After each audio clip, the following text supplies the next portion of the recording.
Di sebuah butik mode mewah, hanya karena mengenakan pakaian sederhana dan berpenampilan biasa, seorang perempuan muda mendadak menjadi pusat tatapan merendahkan. Perempuan yang merasa paling berkuasa di ruangan itu yakin bahwa gadis tersebut bahkan tidak pantas berada di sana, apalagi melayaninya. Namun hanya beberapa menit kemudian, sebuah identitas yang terungkap membalikkan suasana sepenuhnya. Orang-orang yang sebelumnya memandang rendah mendadak terdiam, sementara sosok yang berdiri di puncak kesombongan harus menghadapi kejutan terbesar dalam hidupnya. Apa sebenarnya yang membuat semuanya berubah hanya dalam hitungan menit? Mari kita ikuti kisahnya. Pagi hari di pusat Jakarta Pusat selalu dimulai dengan kesibukan yang padat tetapi tetap teratur. Sinar matahari pagi menyelinap di antara pepohonan di sepanjang Jalan MH Tamrin, memantul pada dinding kaca gedung-gedung pencakar langit dan butik-butik mewah yang baru membuka pintu untuk menyambut pelanggan. Di antara deretan toko berkelas itu, Rona Nusantara tampil anggun dengan fasad kaca bening dan rangkaian bougainville putih yang dirawat dengan teliti di bagian depan, menghadirkan kesan modern sekaligus hangat, selaras dengan filosofi yang selalu dijunjung merek tersebut. Di dalam butik, aroma lembut kayu cendana berpadu dengan wangi alami kain-kain berkualitas dan memenuhi seluruh ruangan. Koleksi terbaru ditata rapi di bawah cahaya lampu hangat. Setiap gaun dan setelan jas digantung dengan jarak yang terukur, seakan setiap rancangan memiliki kisah tersendiri yang layak dihargai. Para pegawai memulai hari dengan membersihkan kembali permukaan kaca, merapikan setiap gantungan pakaian, serta memastikan tidak ada satupun lipatan yang mengganggu kesempurnaan produk sebelum butik resmi menerima pelanggan pertama. Di tengah suasana itu, seorang perempuan muda mengenakan kemeja putih sederhana dan celana bahan berwarna beige berjalan masuk dengan tenang. Rambutnya diikat rapi di belakang kepala, wajahnya nyaris tanpa riasan, dan di tangannya hanya terdapat sebuah tas kain berwarna krem yang tampak telah cukup lama digunakan. Jika berpapasan dengannya di jalan, hampir tidak ada orang yang akan mengira bahwa ia merupakan pelanggan sebuah butik kelas atas, terlebih lagi membayangkan bahwa dialah sosok di balik Rona Nusantara, merek yang kerap dibicarakan dengan penuh kekaguman di kalangan pengusaha. Kirana Ayu Pramesti tidak menghampiri meja penerima tamu. Ia berjalan perlahan menyusuri rak-rak pajangan sambil mengamati keadaan sekitar dengan senyum tipis. Kebiasaan itu telah dilakukannya selama bertahun-tahun.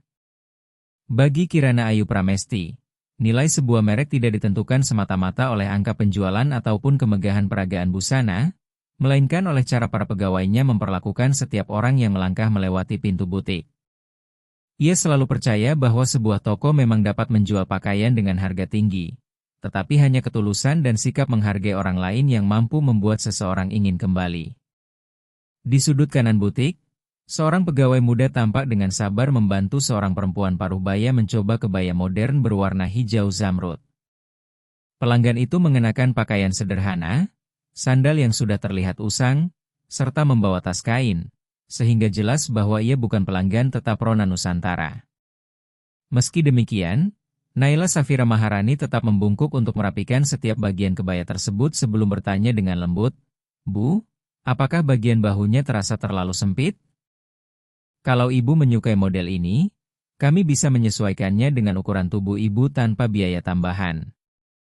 Marlina Hartati ragu-ragu mengusap permukaan tenun sutra Garut yang lembut, lalu mengembuskan napas pelan. "Saya sebenarnya hanya ingin melihat-lihat, Mbak.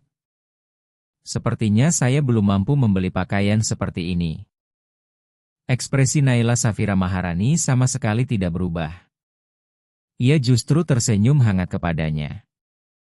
"Tidak apa-apa, Bu. Mencoba pakaian untuk mengetahui model mana yang paling cocok juga bisa menjadi pengalaman yang menyenangkan. Kalau suatu hari nanti Ibu ingin kembali, kami akan dengan senang hati menyambut Ibu." Dari kejauhan, Kirana Ayu Pramesti mengamati semuanya dalam diam. Tatapannya cukup lama tertuju pada wajah pegawai muda itu. Tidak ada rasa iba ataupun keramahan yang dibuat-buat dalam sikapnya, melainkan ketulusan yang muncul secara alami. Pemandangan itu membuat Kirana Ayu Pramesti teringat pada dirinya sendiri 10 tahun silam, ketika ia masih bekerja di sebuah tempat jahit kecil di Tanah Abang, berusaha memperlakukan setiap pelanggan dengan baik meskipun mereka hanya datang untuk memperbaiki sehelai pakaian lama. Pada akhirnya, Marlina Hartati tetap tidak membeli apapun. Sebelum pergi, ia menoleh kembali dan berkata pelan, "Terima kasih, Nak. Sudah lama sekali saya tidak bertemu pegawai toko yang membuat saya merasa benar-benar dihargai seperti ini." Naila Safira Maharani sedikit menundukkan kepala dengan sopan. "Semoga ibu selalu sehat. Kalau suatu hari membutuhkan jasa menjahit atau memperbaiki pakaian, silakan datang lagi ke Rona Nusantara dan cari saya." Setelah sosok Marlina Hartati benar-benar menghilang di balik pintu kaca, barulah Kirana Ayu Pramesti berjalan mendekat. Ia melihat kartu nama yang terpasang di dada pegawai muda itu lalu tersenyum. "Nama kamu Naila Safira Maharani, ya?" Gadis itu sedikit terkejut, tetapi tetap menjawab dengan sopan, "Iya, Bu. Saya baru bekerja di sini sedikit lebih dari 2 bulan." Kirana Ayu Pramesti mengangguk, lalu berpura-pura bertanya seperti pelanggan biasa. "Kalau ada orang yang hanya datang melihat-lihat tanpa membeli apapun, kamu tidak merasa waktumu terbuang?" Naila Safira Maharani tersenyum lembut. "Menurut saya, setiap orang pernah berada dalam keadaan ketika mereka belum mampu membeli sesuatu yang mereka sukai.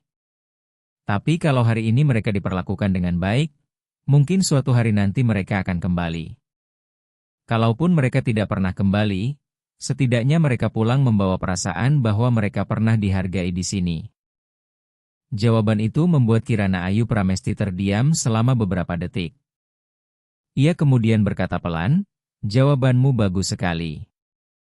Setelah itu, ia mengalihkan pandangan ke koleksi terbaru yang dipajang di tengah butik, seolah percakapan tadi hanyalah obrolan ringan tanpa arti khusus. Naila Safira Maharani sama sekali tidak menyadari bahwa perempuan berkemeja putih sederhana itu baru saja menyimpan namanya dalam ingatan.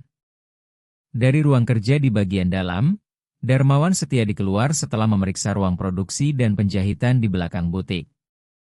Begitu melihat Kirana Ayu Pramesti, ia sempat hendak menghampiri dan menyapanya, tetapi perempuan itu segera menggeleng kecil.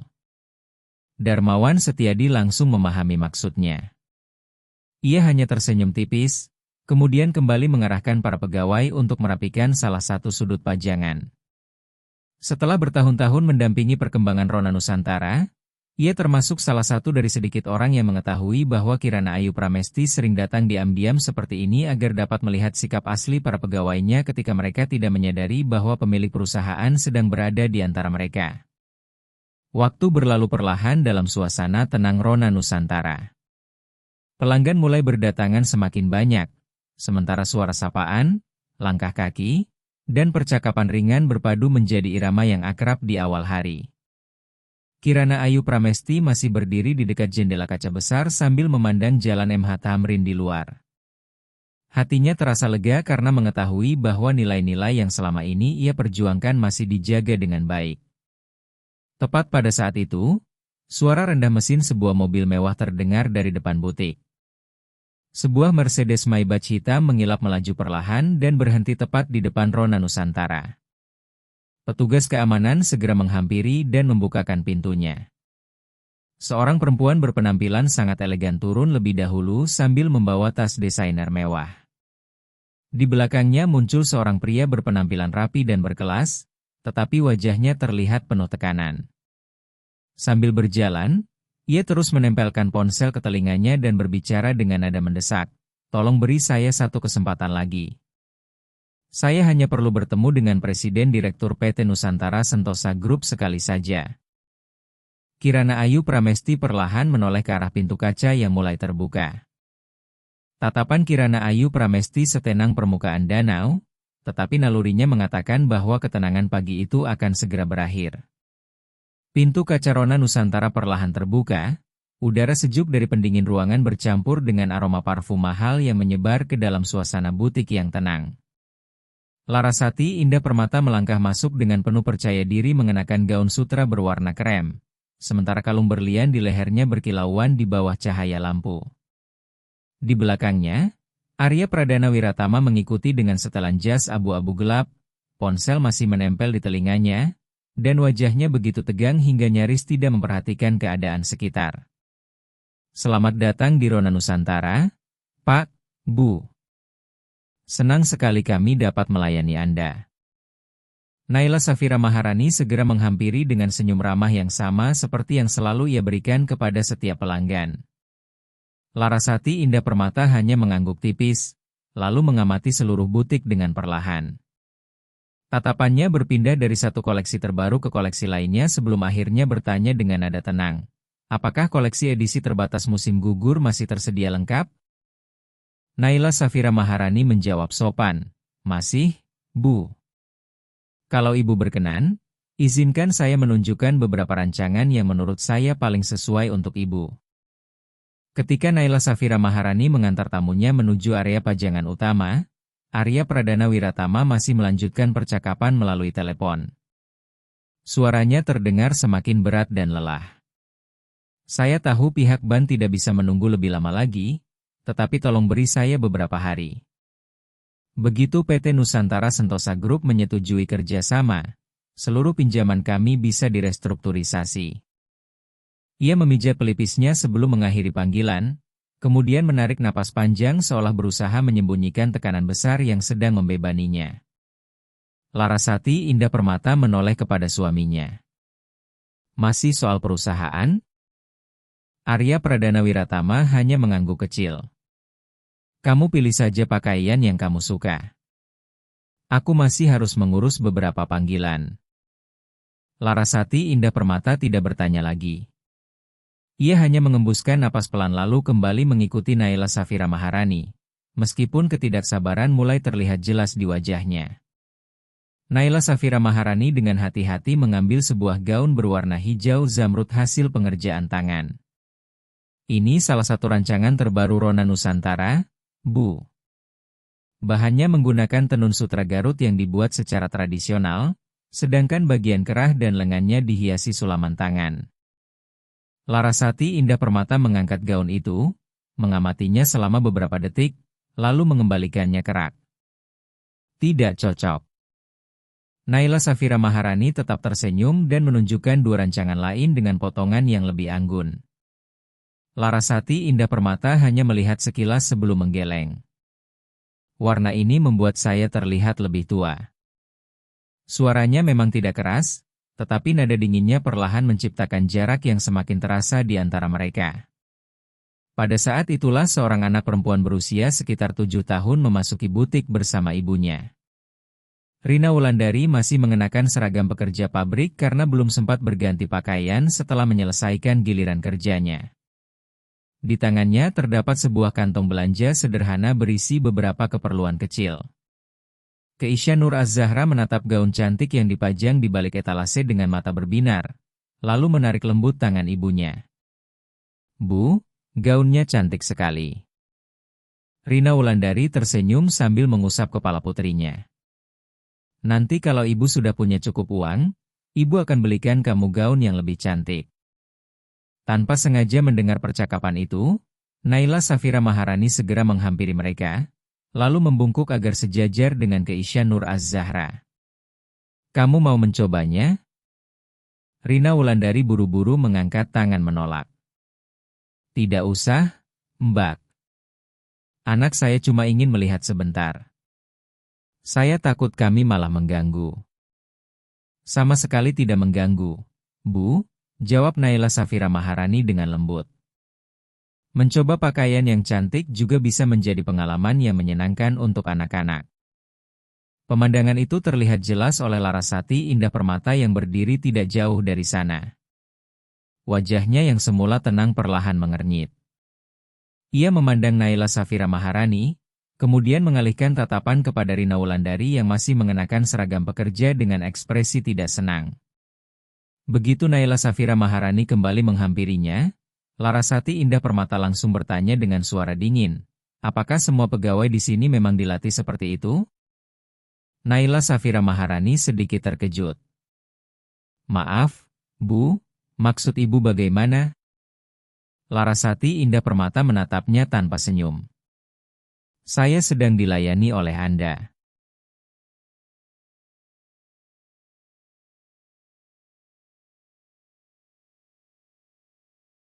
Larasati Indah Permata meletakkan tas mewahnya di atas kursi. Nada suaranya tetap tenang, tetapi tekanan di balik setiap katanya terasa jelas.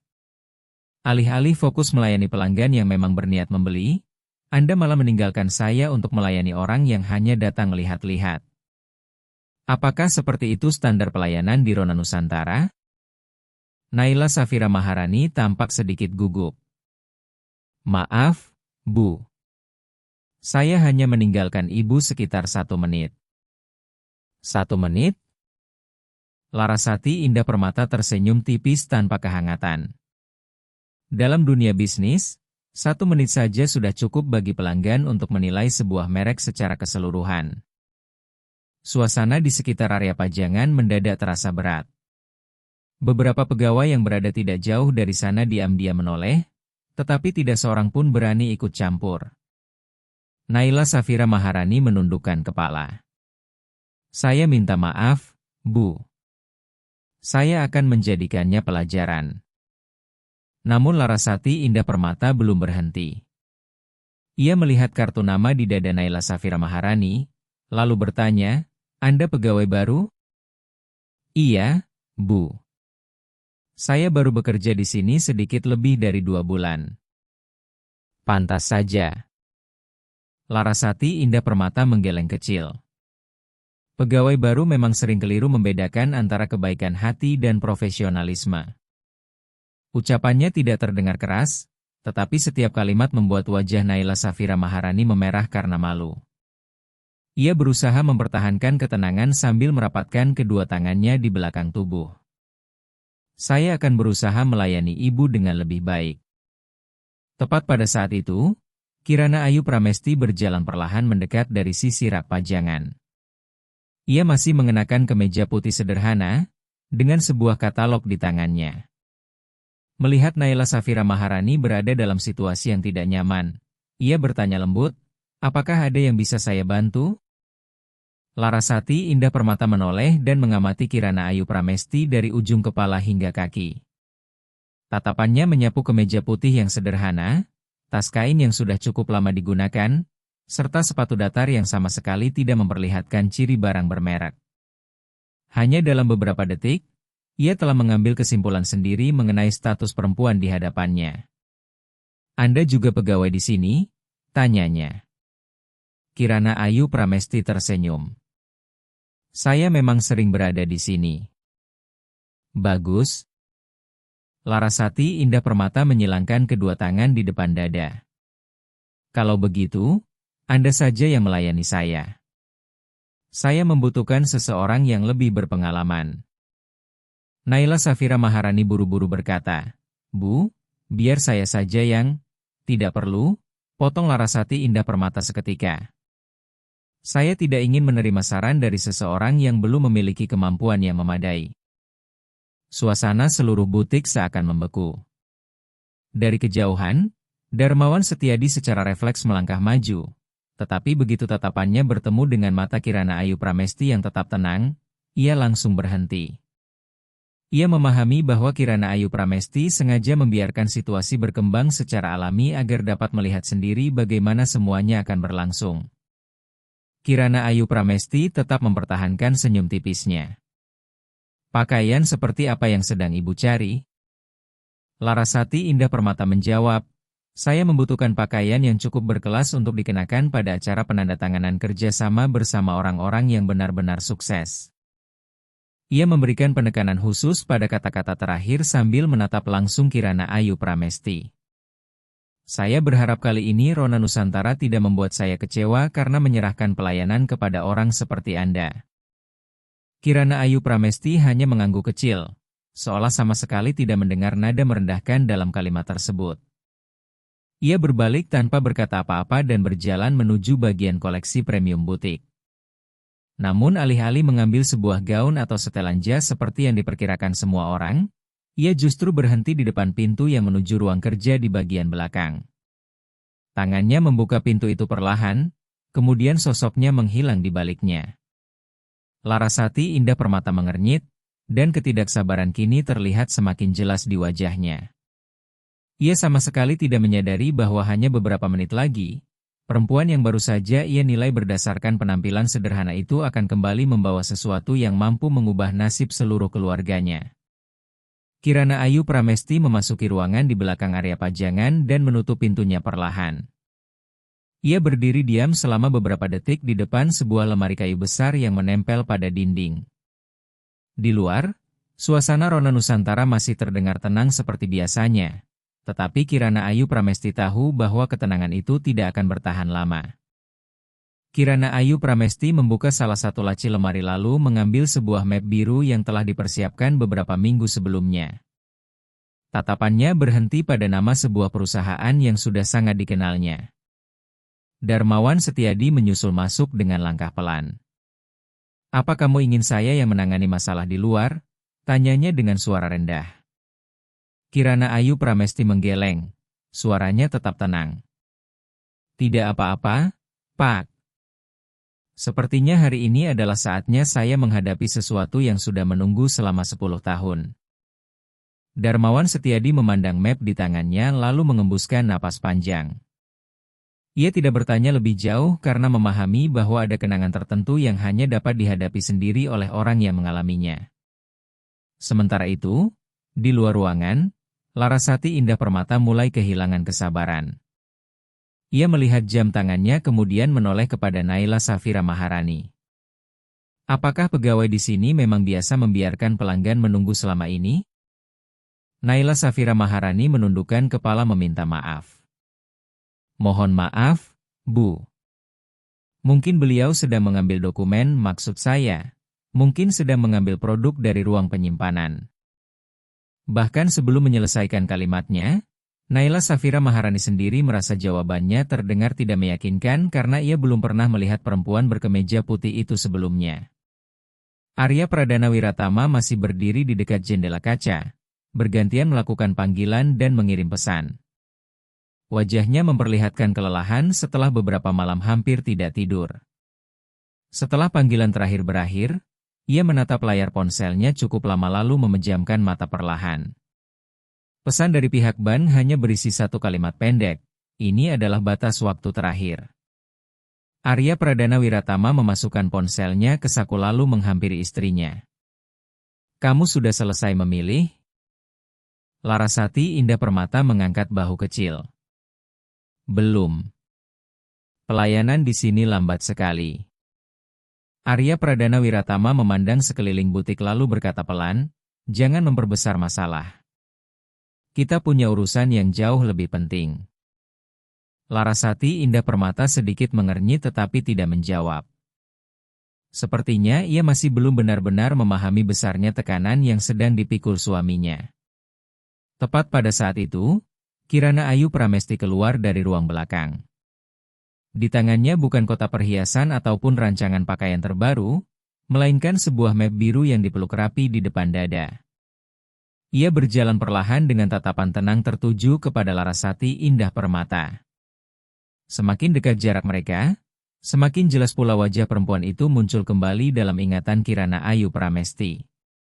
10 tahun silam, di sebuah gang sempit di Kampung Kebon Melati dekat Kali Cideng, mata yang sama pernah berbinar ketika dua gadis kecil duduk di samping mesin jahit tua milik Ratna Wulandari Pramesti.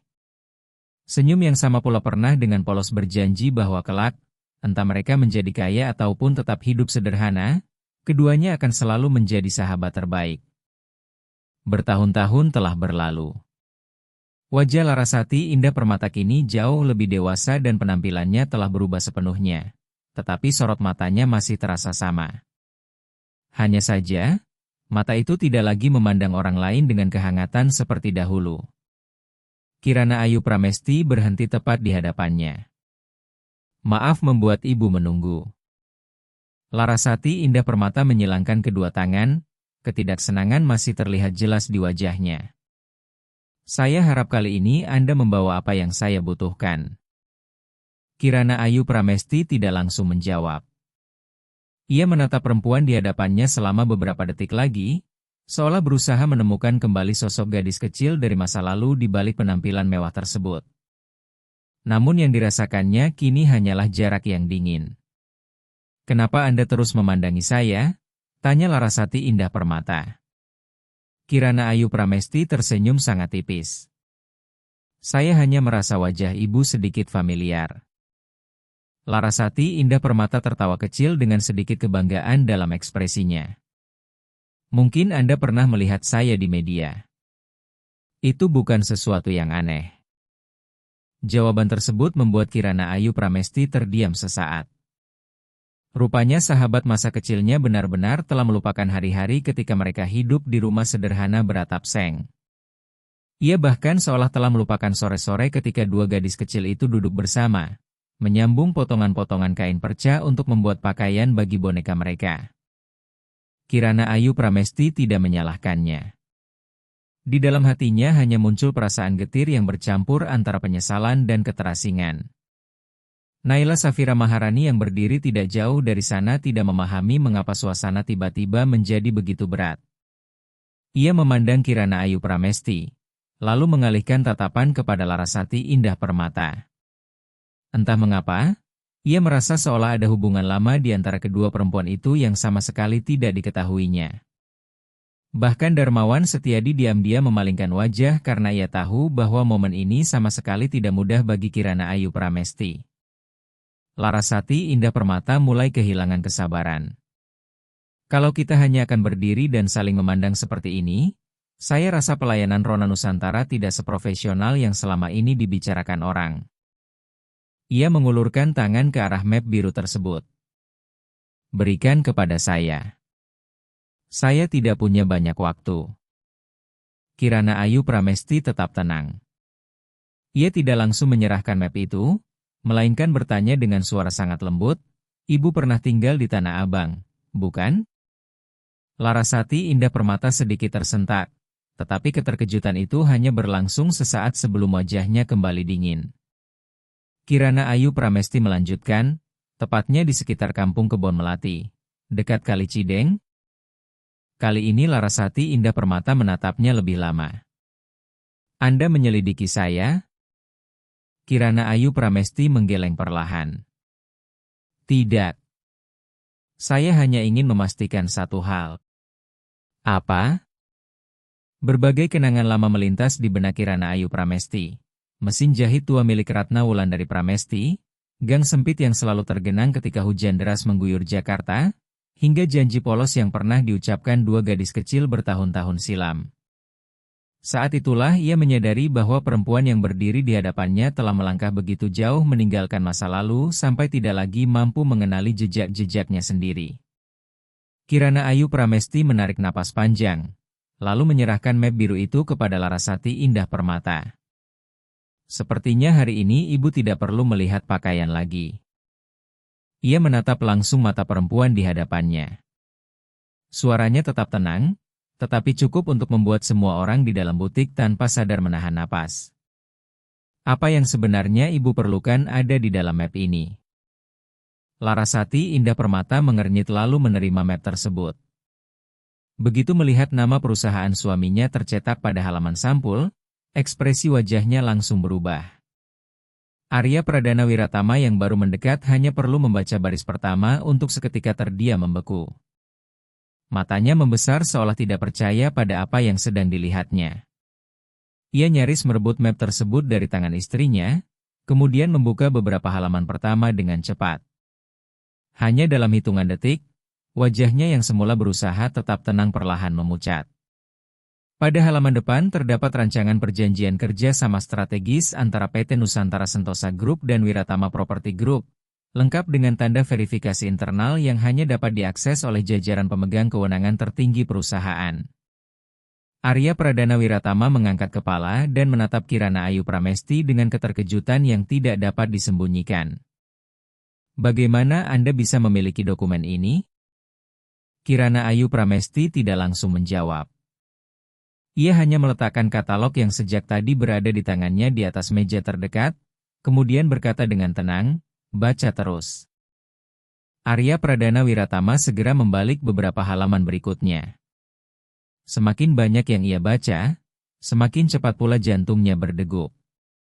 Inilah dokumen yang telah ditunggunya selama 3 minggu setelah berkali-kali mengajukan proposal kerjasama tanpa pernah menerima jawaban resmi dari PT Nusantara Sentosa Group. Larasati Indah Permata mendekati suaminya, dan untuk pertama kalinya suaranya mulai terdengar tidak tenang. "Mas, sebenarnya ada apa?" Arya Pradana Wiratama tidak menjawab. Tatapannya terpaku pada halaman terakhir, tempat tercantum persetujuan dari pimpinan tertinggi PT Nusantara Sentosa Group beserta tanda tangan yang dilindungi sebagai dokumen rahasia internal. Meskipun bagian tanda tangannya tidak ditampilkan secara terbuka, ia memahami satu hal dengan sangat jelas. Orang yang memegang dokumen seperti ini tidak mungkin seorang pegawai biasa. "Dari mana Anda mendapatkan dokumen ini?" tanya Arya Pradana Wiratama, kali ini dengan suara jauh lebih rendah. Kirana Ayu Pramesti menatapnya lurus. "Saya tidak mendapatkannya dari siapapun." Ia berhenti sejenak sebelum melanjutkan dengan tenang, "Dokumen itu memang milik saya." Seketika, seluruh ruangan di Rona Nusantara tenggelam dalam keheningan yang aneh. Suara langkah beberapa pelanggan di bagian luar perlahan mereda, seolah semua orang dapat merasakan bahwa sesuatu yang besar akan segera terjadi. Naila Safira Maharani berdiri di dekat meja kasir sambil tanpa sadar menahan napas dan menatap Kirana Ayu Pramesti. Bahkan Darmawan Setiadi diam-diam melangkah lebih dekat dengan sorot mata penuh keyakinan. Larasati Indah Permata tersenyum tipis dengan nada meremehkan. "Apa maksud Anda? Jangan bilang Anda sekretaris seseorang." Kirana Ayu Pramesti tetap tenang. "Saya tidak pernah bekerja sebagai sekretaris." Larasati Indah Permata menyilangkan kedua tangannya. Senyumnya semakin bernada sindiran. "Jadi Anda ingin mengatakan bahwa Anda bagian dari jajaran pimpinan PT Nusantara Sentosa Group?" Kirana Ayu Pramesti menggeleng pelan. "Bukan." Larasati Indah Permata mengembuskan napas dengan kesal. "Kalau begitu, jangan membuat semuanya semakin berbelit-belit." Kirana Ayu Pramesti memandang sekilas semua orang yang berada di dalam butik, lalu berkata perlahan, "Nama saya Kirana Ayu Pramesti." Larasati Indah Permata mengernyit. Nama itu sama sekali tidak membangkitkan sesuatu yang istimewa dalam ingatannya, tetapi reaksi Arya Pradana Wiratama justru sebaliknya. Pria itu membeku selama beberapa detik, matanya membesar seolah baru saja mendengar sesuatu yang mustahil. "Kirana Ayu Pramesti," ulangnya perlahan, kata demi kata. "Pendiri Rona Nusantara?" Kirana Ayu Pramesti mengangguk kecil. Tenggorokan Arya Pradana Wiratama seketika terasa kering. Berkali-kali ia berusaha mendapatkan jadwal pertemuan dengan pendiri Rona Nusantara, tetapi jawabannya selalu sama. Pimpinan tertinggi belum dapat menerima pertemuan. Selama ini ia membayangkan sosok tersebut sebagai seorang pengusaha perempuan berusia lebih dari 40 tahun yang sangat tertutup, atau setidaknya seseorang yang selalu muncul didampingi beberapa asisten dan petugas keamanan. Tidak pernah sekalipun terlintas dalam pikirannya bahwa orang yang selama ini begitu sulit ditemuinya justru sedang berdiri tepat di hadapannya dengan kemeja putih sederhana. Tidak mungkin. Larasati Indah Permata tertawa tidak percaya. Rona Nusantara dikenal di seluruh Indonesia. Anda pikir kami akan percaya hanya karena Anda mengucapkan satu kalimat seperti itu? Tepat pada saat itu, Darmawan Setiadi melangkah maju. Ia memandang Kirana Ayu Pramesti, kemudian beralih kepada Arya Pradana Wiratama dan Larasati Indah Permata. "Mohon maaf, Pak, Bu. Sepertinya saya belum memperkenalkan beliau dengan benar." Ia sedikit membungkukkan tubuh kepada Kirana Ayu Pramesti dengan sikap hormat seorang bawahan kepada pemimpin tertinggi perusahaan. Beliau adalah Kirana Ayu Pramesti, pendiri Rona Nusantara sekaligus Presiden Direktur PT Nusantara Sentosa Group. Naila Safira Maharani begitu terkejut hingga pena yang dipegangnya terlepas dan jatuh ke lantai. Ia menatap perempuan yang beberapa saat sebelumnya diajaknya berbicara seperti pelanggan biasa dengan wajah tidak percaya. Selama ini, para pegawai dalam jaringan perusahaan hanya mengenal sosok tersebut melalui beberapa foto lama yang tersimpan dalam materi internal perusahaan. Larasati Indah Permata mundur setengah langkah. Tidak mungkin, ia kembali mengamati Kirana Ayu Pramesti dari ujung kepala hingga kaki. Kemeja putihnya masih sama sederhananya, Tas kain yang dibawanya masih tampak biasa dan telah lama digunakan. Sementara wajahnya tetap tenang tanpa sedikit pun keinginan untuk memamerkan kekuasaan atau kekayaan. Penampilan itu benar-benar bertolak belakang dengan semua bayangan Larasati Indah Permata mengenai seorang perempuan yang memimpin kelompok usaha besar. Arya Pradana Wiratama tiba-tiba maju dengan kedua tangan masih menggenggam erat map dokumen tersebut. "Maaf, Bu. Seharusnya sejak awal saya memanggil Anda Ibu Kirana." Suaranya terdengar serak karena emosi. "Selama 3 minggu terakhir saya sudah mencoba segala cara untuk bertemu dengan Ibu. Saya berkali-kali datang ke kantor pusat PT Nusantara Sentosa Group, tetapi tidak pernah berhasil mendapatkan jadwal pertemuan. Saya benar-benar tidak tahu." Ia terdiam sesaat kemudian menundukkan kepala. "Kalau sejak awal saya mengetahui siapa Ibu sebenarnya, saya tidak akan membiarkan situasi tadi terjadi." Kirana Ayu Pramesti menatapnya cukup lama sebelum bertanya, "Untuk apa Anda begitu ingin bertemu dengan saya?" Arya Pradana Wiratama menarik napas dalam-dalam. Wiratama Property Group sedang mengalami krisis arus kas yang sangat serius.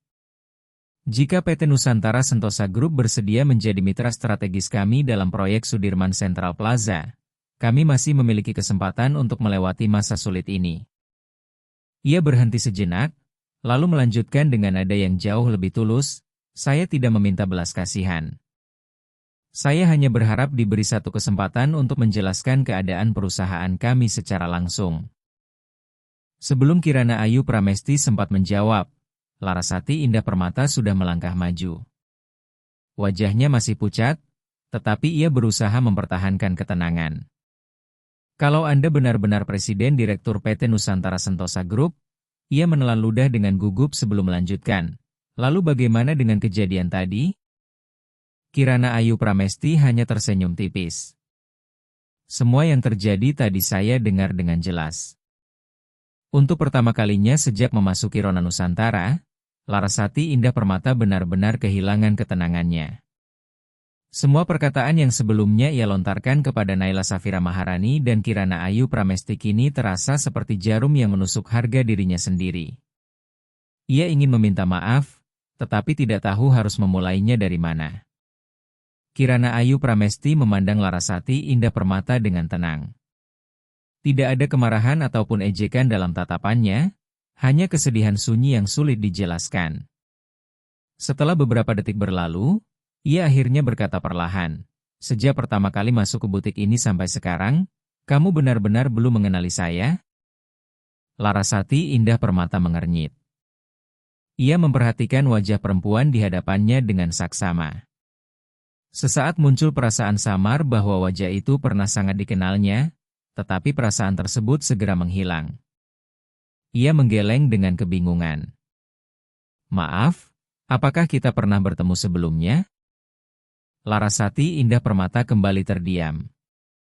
Kali ini ia benar-benar memperhatikan wajah Kirana Ayu Pramesti, mulai dari sorot mata, garis hidung, hingga senyum tipis di sudut bibirnya.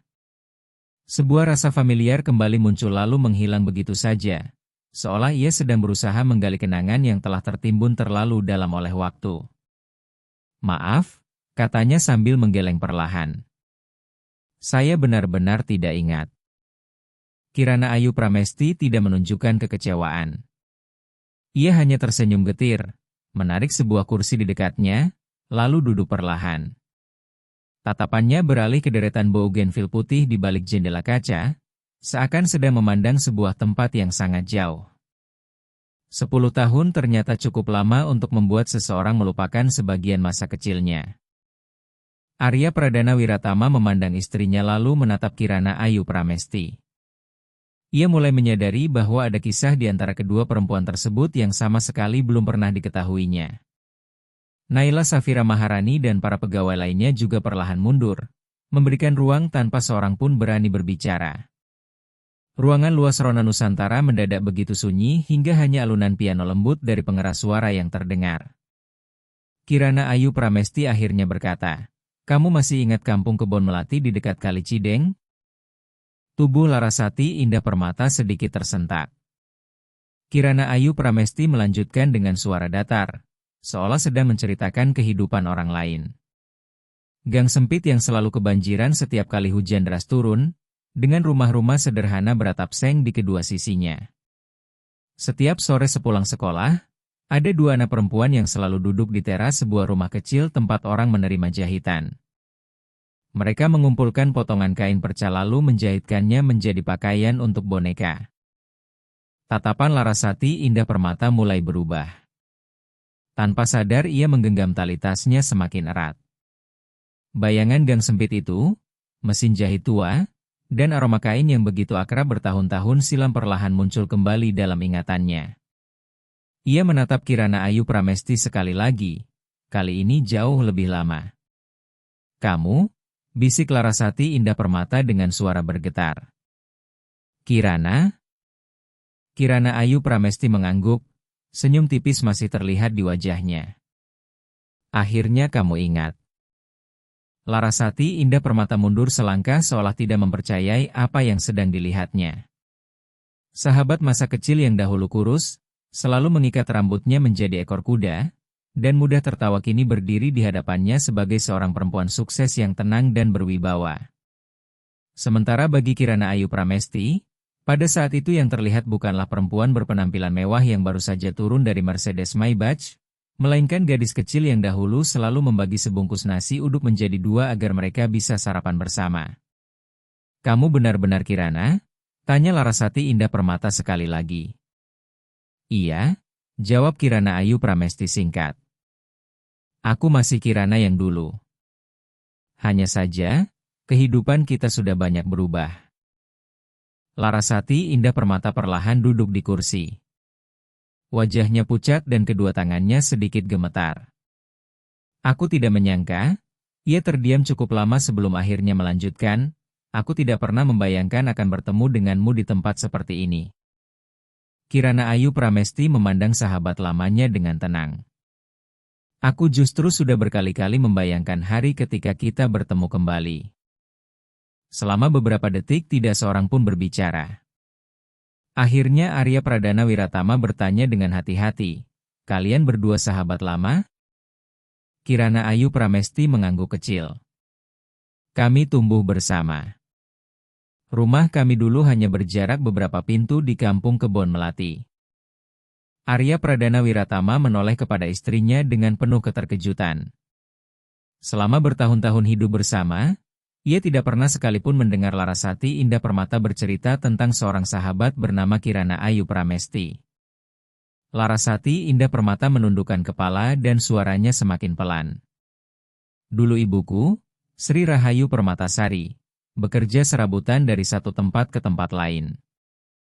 Ayahku, Agus Hartono Permadi, meninggal ketika aku masih kecil. Di rumah kami hampir tidak ada apa-apa selain utang." Ia tersenyum getir. "Sementara di rumahmu ada mesin jahit tua milik Ratna Wulandari Pramesti. Waktu itu aku selalu berpikir, kalau seseorang punya keterampilan untuk mencari nafkah, setidaknya dia tidak akan kelaparan." Kirana Ayu Pramesti mengangguk perlahan. "Ibuku biasa menerima jahitan dan memperbaiki pakaian milik warga sekitar. Kalau sedang tidak terlalu sibuk, beliau mengajari kita memotong kain dan menjahit satu demi satu jahitan dengan rapi."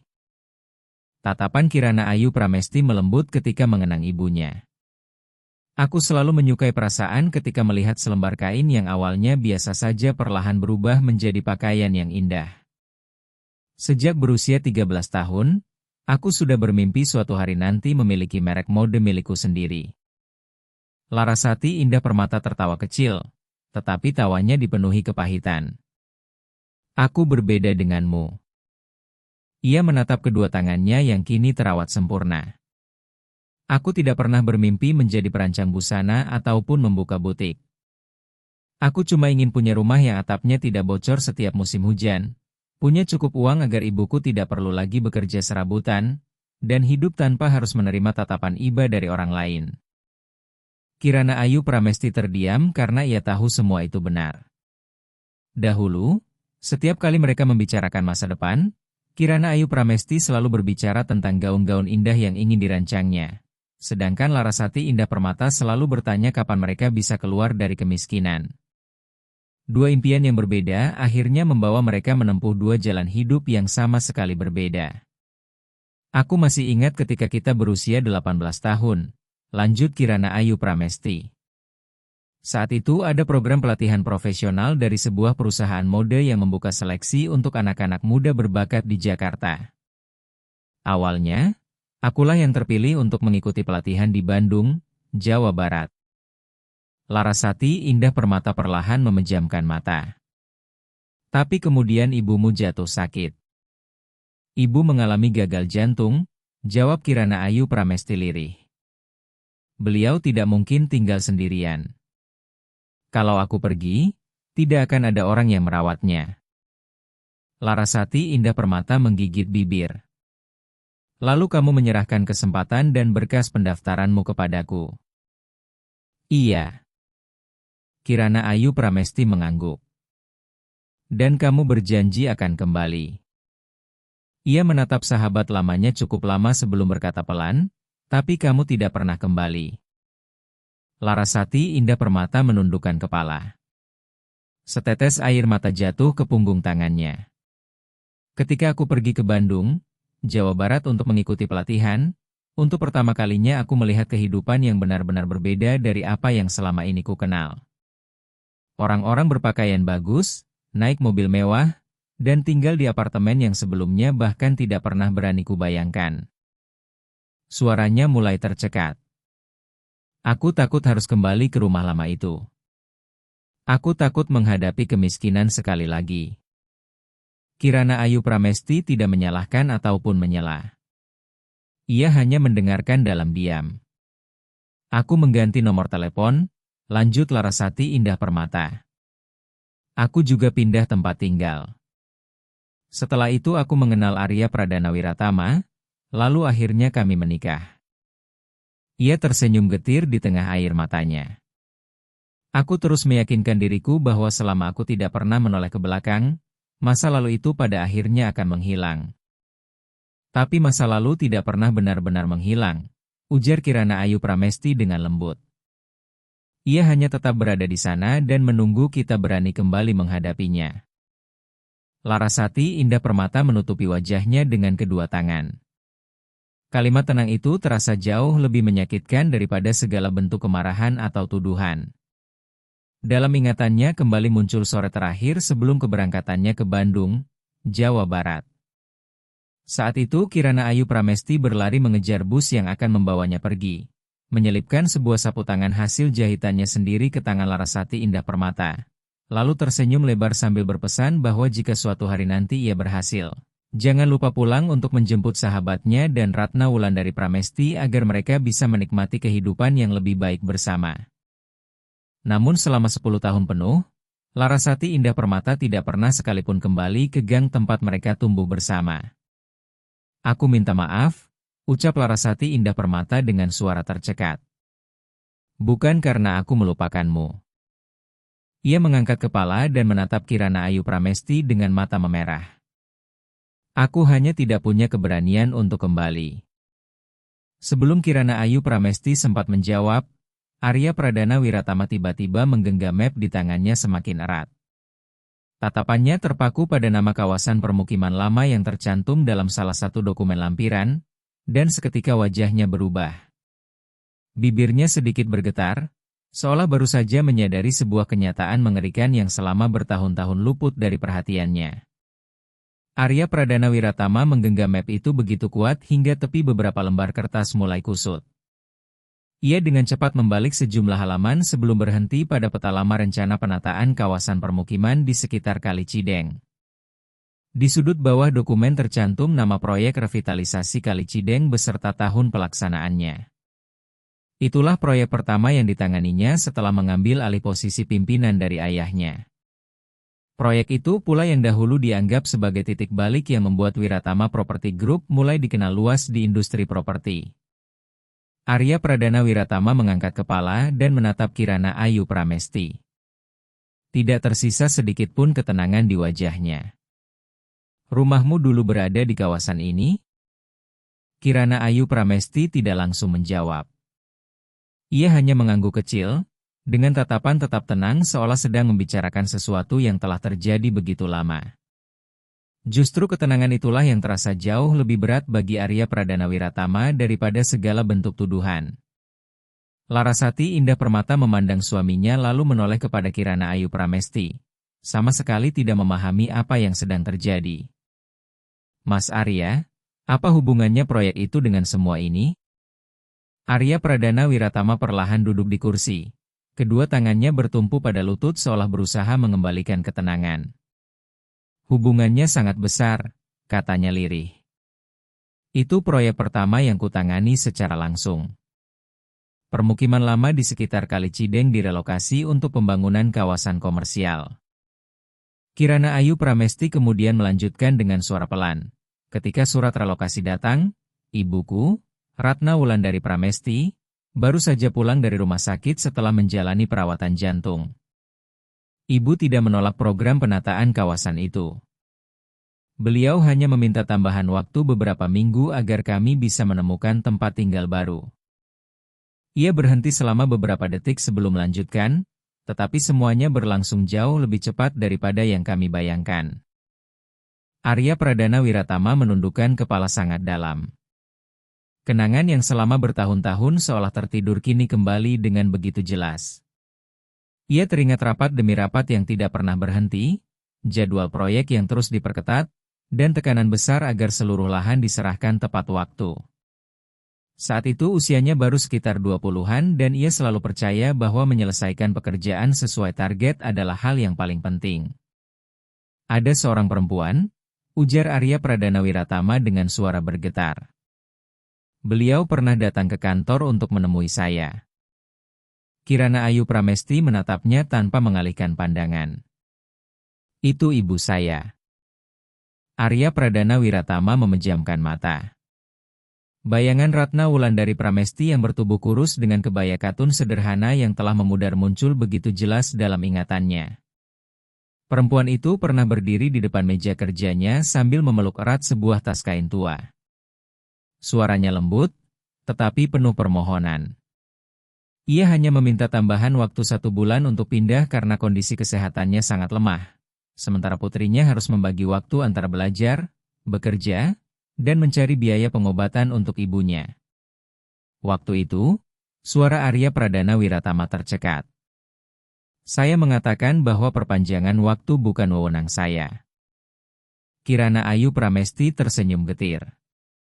Sebenarnya saat itu kamu memiliki kewenangan untuk mengajukan pengecualian. Arya Pradana Wiratama terdiam. Ia tahu perkataan itu benar. Pada masa tersebut, ia sebenarnya dapat mengusulkan penundaan bagi beberapa keluarga dengan kondisi khusus. Tetapi karena takut mengganggu jadwal proyek, ia memilih menolak permohonan itu sejak awal. Kamu masih ingat apa yang ditinggalkan ibu saya di atas meja kerjamu? Tanya Kirana Ayu Pramesti. Arya Pradana Wiratama membuka mata dan berusaha menggali ingatannya. Beberapa detik kemudian, wajahnya mendadak semakin pucat. Sebuah sapu tangan. Kirana Ayu Pramesti mengangguk perlahan. Itu sapu tangan yang dijahit sendiri oleh ibu saya. Beliau mengatakan tidak tahu harus memberikan apa sebagai tanda terima kasih jika suatu hari kamu bersedia membantu kami berdua. Jadi sapu tangan itu ditinggalkan lebih dahulu untukmu. Suara Kirana Ayu Pramesti tetap datar tanpa sedikit pun nada menyalahkan. Tetapi ketika ibu saya pulang, sapu tangan itu masih tergeletak di atas meja. Larasati Indah Permata spontan menutup mulut dengan tangannya. Ia tidak pernah mendengar suaminya menceritakan kejadian tersebut. Arya Pradana Wiratama juga tidak pernah menyebut seorang perempuan yang pernah datang ke kantornya untuk memohon bantuan. Larasati Indah Permata menatap suaminya dan untuk pertama kalinya melihat penyesalan yang begitu dalam di matanya. Arya Pradana Wiratama mengangkat tangan lalu menekan dahinya. Setelah hari itu, saya melakukan perjalanan bisnis ke luar negeri selama hampir 2 minggu, katanya dengan suara semakin berat. Ketika kembali, asisten saya hanya melaporkan bahwa proses pengosongan dan penyerahan lahan sudah selesai. Saya tidak bertanya lebih jauh. Seminggu kemudian, ujar Kirana Ayu Pramesti perlahan, ibu saya mengalami serangan jantung lagi ketika kami sedang memindahkan barang-barang ke kamar kontrakan yang baru. Beliau tidak tertolong. Seluruh ruangan Rona Nusantara tenggelam dalam keheningan. Dari kejauhan, Naila Safira Maharani diam-diam memalingkan wajah dengan mata memerah.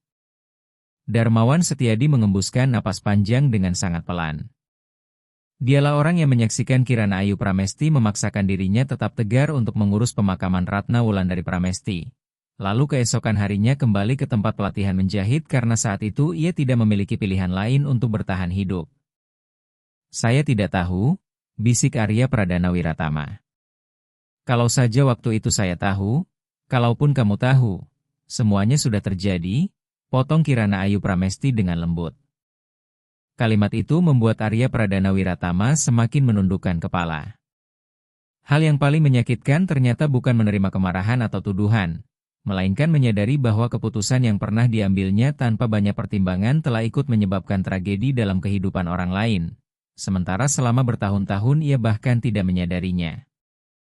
Larasati Indah Permata berjalan mendekati Kirana Ayu Pramesti.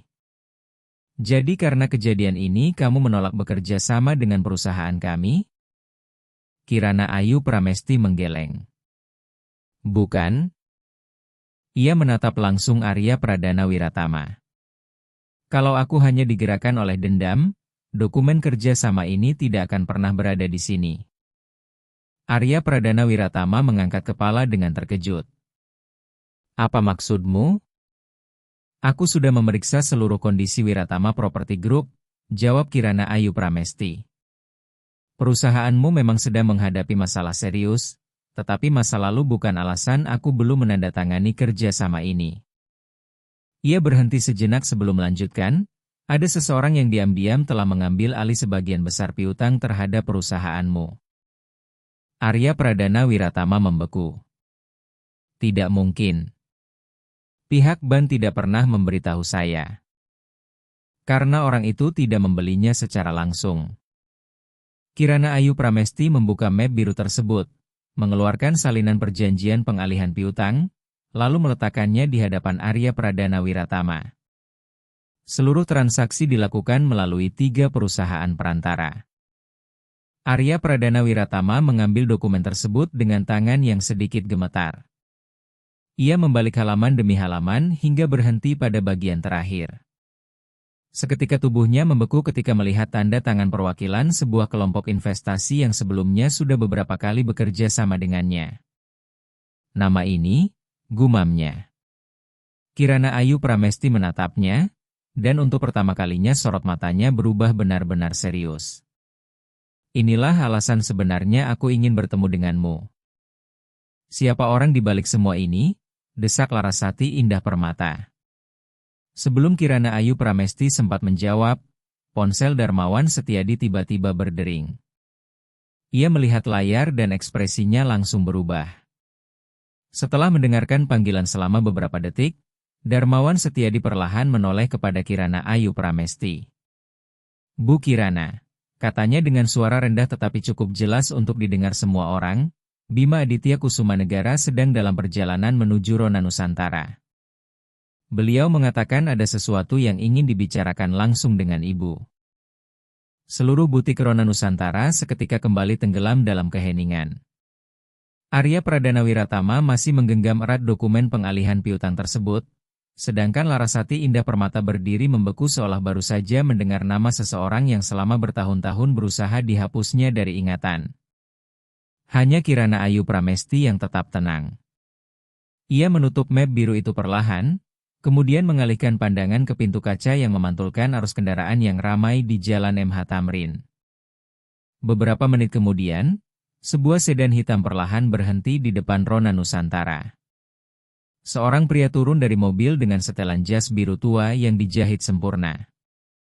Beberapa helai rambutnya telah memutih, tetapi wajahnya masih memancarkan ketajaman seorang lelaki yang terbiasa berada di puncak kekuasaan. Bima Aditya Kusumanegara memasuki butik dengan senyum tipis, sementara tatapannya menyapu semua orang seolah sedang memeriksa bidak-bidak di atas papan permainan yang telah disusunnya sejak lama. Sudah lama kita tidak bertemu, Kirana Ayu Pramesti. Suaranya yang rendah dan tenang membuat suasana semakin berat. Kirana Ayu Pramesti menatapnya lurus tanpa sedikit pun menunjukkan keterkejutan. Saya tahu cepat atau lambat Anda pasti akan datang. Bima Aditya Kusumanegara tersenyum. Bagus. Berarti kita tidak perlu membuang waktu. Ia kemudian menoleh kepada Arya Pradana Wiratama dan mengangguk kecil. Pak Arya, Anda terlihat jauh lebih letih dibandingkan saat terakhir kali kita bertemu di bank. Arya Pradana Wiratama mengepalkan kedua tangannya. Jadi Anda yang mengambil alih piutang terhadap Wiratama Property Group? Benar, jawab Bima Aditya Kusumanegara tanpa beban. Itu hanya transaksi investasi biasa. Anda menyebutnya investasi? Arya Pradana Wiratama berusaha mempertahankan ketenangannya. Anda menggunakan 3 perusahaan perantara untuk menyembunyikan seluruh transaksi. Bima Aditya Kusumanegara mengangkat bahu. Dalam bisnis, pihak yang menang selalu memiliki lebih dari satu cara untuk mencapai tujuannya. Larasati Indah Permata melangkah maju dengan suara sedikit bergetar. Om Bima, sapaan itu membuat Naila Safira Maharani dan Arya Pradana Wiratama sama-sama terkejut. Bima Aditya Kusumanegara menoleh kepadanya, lalu tersenyum hangat seolah sedang berbicara kepada seorang keponakan yang sudah lama tidak ditemuinya. Sudah lama sekali kamu tidak memanggilku seperti itu. Kirana Ayu Pramesti diam-diam memperhatikan reaksi Larasati Indah Permata. Ia tahu saat yang selama ini ditunggunya akhirnya tiba. Larasati Indah Permata menundukkan kepala selama beberapa detik sebelum berkata perlahan, Mas Arya tidak tahu apapun tentang kejadian masa lalu. Tolong jangan libatkan dia. Bima Aditya Kusumanegara tertawa. Sampai sekarang kamu masih mengira memiliki posisi untuk bernegosiasi denganku? Arya Pradana Wiratama menatap istrinya dengan kebingungan. Kamu sudah mengenalnya sejak dulu? Larasati Indah Permata memejamkan mata dengan wajah penuh kelelahan. Bukan sekadar mengenalnya. Ia kemudian menoleh kepada Kirana Ayu Pramesti, suaranya mulai tercekat. Ketika dulu aku mendapat kesempatan mengikuti pelatihan di Bandung, Jawa Barat, sebenarnya bukan perusahaan mode yang membiayai semuanya. Kirana Ayu Pramesti tetap diam. Orang yang membawaku ke sana adalah Om Bima. Suasana di dalam butik seketika terasa membeku. Larasati Indah Permata menarik napas dalam-dalam lalu melanjutkan. Setelah kamu memutuskan tetap tinggal untuk merawat Ratna Wulandari Pramesti, aku mengira semua kesempatan untuk mengubah hidupku telah tertutup. Saat itulah Om Bima muncul. Dia mengatakan akan menanggung seluruh biaya pelatihanku dan membantuku keluar dari kemiskinan. Ia tersenyum getir. Waktu itu aku menganggapnya sebagai keberuntungan terbesar dalam hidupku. Bima Aditya Kusumanegara dengan santai merapikan ujung lengan jasnya. Aku hanya membantu seorang gadis muda yang punya ambisi. Tidak. Larasati Indah Permata menggeleng. Anda menjadikan saya sebagai aset yang bisa ditanamkan dan dimanfaatkan ketika waktunya tiba. Arya Pradana Wiratama terdiam membeku. Selama ini ia tidak pernah mengetahui bahwa orang yang berada di balik awal perjalanan hidup istrinya ternyata adalah Bima Aditya Kusumanegara. Dengan mata memerah, Larasati Indah Permata melanjutkan, setelah aku kembali ke Jakarta, dia memperkenalkanku kepada lingkungan kalangan atas, mengajariku cara membawa diri, cara berbicara, dan cara memasuki acara-acara eksklusif para pengusaha dan keluarga kaya. Ia menatap suaminya. Bahkan pertemuan pertama kita sebenarnya tidak sepenuhnya terjadi secara kebetulan. Arya Pradana Wiratama terpaku. Apa maksudmu? Dia yang menyuruhku mendekatimu. Bima Aditya Kusumanegara tertawa keras. Aku hanya menciptakan kesempatan. Jatuh cinta dan menikah tetap merupakan keputusan kalian sendiri. Arya Pradana Wiratama menatap istrinya cukup lama. Tidak ada kemarahan di matanya, hanya rasa sakit dan perasaan seolah sebagian dari kehidupan yang selama ini dipercayainya baru saja dipertanyakan. Larasati Indah Permata buru-buru menggeleng. Pada awalnya memang benar aku mengikuti arahannya, Mas. Tetapi setelah mengenalmu, aku benar-benar jatuh cinta kepadamu. Sejak kita menikah, aku tidak pernah memanfaatkanmu. Bima Aditya Kusumanegara mengibaskan tangan seolah kisah itu sudah tidak lagi penting. Itu semua masa lalu. Kirana Ayu Pramesti perlahan berkata, Anda menempatkan setiap orang sebagai bidahannya untuk mempersiapkan hari ini. Bima Aditya Kusumanegara menatapnya dengan penuh ketertarikan. Kamu masih setajam dulu. Apa yang sebenarnya Anda inginkan? Rona Nusantara. 3 kata itu membuat seluruh ruangan kembali tenggelam dalam keheningan. Bima Aditya Kusumanegara berjalan perlahan ke tengah butik sambil mengamati berbagai koleksi yang terpajang di sekelilingnya. Merek mode yang berkembang secepat Rona Nusantara memiliki nilai yang sangat besar. Tetapi yang jauh lebih menarik bagiku adalah jaringan retailnya, basis pelanggan kelas atas, serta aset properti komersial yang dimiliki PT Nusantara Sentosa Group. Kirana Ayu Pramesti bertanya dengan tenang. Jadi karena itulah Anda mengambil alih piutang terhadap Wiratama Property Group?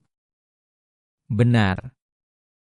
Bima Aditya Kusumanegara mengangguk. Aku tahu kamu tidak akan tinggal diam melihat sebuah perusahaan runtuh jika akibatnya ribuan orang kehilangan pekerjaan. Begitu Wiratama Property Group terdesak sampai tidak memiliki jalan keluar, aku tahu kamu pasti akan muncul. Arya Pradana Wiratama mengatupkan rahangnya. Jadi sejak awal saya hanya mangsa. Bukan? Bima Aditya Kusumanegara tersenyum. Kamu hanyalah kuncinya. Ia menoleh kepada Kirana Ayu Pramesti, mengeluarkan setumpuk dokumen yang telah disiapkan dari tas kerjanya, lalu meletakkannya di atas meja kaca di tengah butik. Ini perjanjian pengalihan saham strategis Rona Nusantara. Kamu hanya perlu menandatanganinya, lalu seluruh kewajiban utang Wiratama Property Group yang berada di bawah kendaliku akan diselesaikan. Perusahaan milik Arya Pradana Wiratama tetap dapat bertahan dan ribuan pegawainya tidak perlu kehilangan pekerjaan. Larasati Indah Permata menatap Kirana Ayu Pramesti dengan cemas. Jangan tanda tangani. Bima Aditya Kusumanegara tertawa kecil. Kamu pikir dia masih memiliki pilihan lain? Kirana Ayu Pramesti mengambil dokumen tersebut dengan perlahan lalu membaca setiap halaman dengan sangat tenang. Semakin jauh ia membaca, ekspresinya justru semakin sulit diterka. Ketika sampai pada halaman terakhir, ia menutup dokumen itu dan meletakkannya kembali di atas meja. Saya tidak akan menandatanganinya. Senyum di wajah Bima Aditya Kusumanegara perlahan menghilang. Sebaiknya kamu memikirkannya dengan sangat matang. Saya sudah memikirkannya dengan matang. Jadi kamu bersedia melihat Wiratama Property Group bangkrut? Kirana Ayu Pramesti menatap langsung matanya. Saya tidak akan menyelamatkan sebuah perusahaan dengan menyerahkan masa depan ribuan orang kepada seseorang yang selalu memperlakukan manusia seperti bidak permainan. Bima Aditya Kusumanegara terdiam beberapa detik sebelum kembali tersenyum, tetapi kali ini tidak ada lagi kehangatan dalam senyumnya. Ia berdiri perlahan, merapikan kancing jasnya, lalu berkata dengan suara dingin, Kirana Ayu Pramesti, kamu masih sama seperti Ratna Wulandari Pramesti dahulu. Kalian selalu percaya bahwa selama seseorang hidup dengan baik dan memperlakukan orang lain dengan benar, pada akhirnya dia akan menang.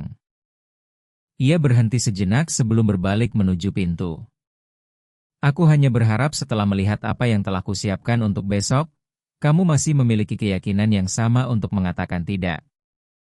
Setelah Bima Aditya Kusumanegara meninggalkan Rona Nusantara, suasana di dalam butik tetap terasa berat hingga sulit bernapas. Tidak seorang pun berbicara untuk waktu yang cukup lama. Arya Pradana Wiratama berdiri membisu di dekat jendela kaca, sementara Larasati Indah Permata duduk terpaku di sofa dengan kedua tangan saling menggenggam erat, seolah berusaha menjaga dirinya agar tidak runtuh. Hanya Kirana Ayu Pramesti yang tetap tenang. Ia memasukkan perjanjian pengalihan saham tersebut ke dalam map, kemudian menutupnya perlahan tanpa menunjukkan sedikit pun kepanikan. Arya Pradana Wiratama akhirnya menoleh kepadanya. "Kamu benar-benar berniat menghadapi Bima Aditya Kusuma Negara?" Kirana Ayu Pramesti mengangguk. Sejak mengetahui bahwa dia mulai mengambil alih piutang terhadap Wiratama Property Group, aku sudah memahami bahwa semua ini tidak akan berhenti sebagai transaksi bisnis biasa. Ia menatap Arya Pradana Wiratama dengan serius. "Kalau hari ini aku menandatangani perjanjian itu, besok akan ada perusahaan lain yang dijadikan bidah berikutnya." Larasati Indah Permata perlahan berdiri.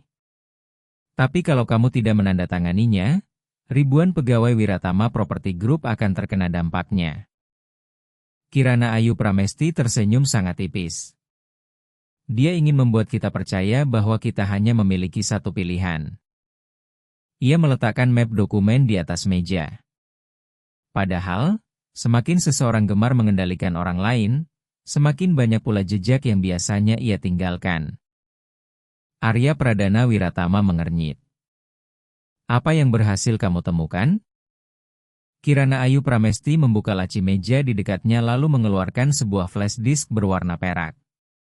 Selama 3 bulan terakhir, tim hukum PT Nusantara Sentosa Group telah menelusuri seluruh rangkaian transaksi yang berkaitan dengan perusahaan-perusahaan perantara itu. Ia menyerahkan flash disk tersebut kepada Arya Pradana Wiratama.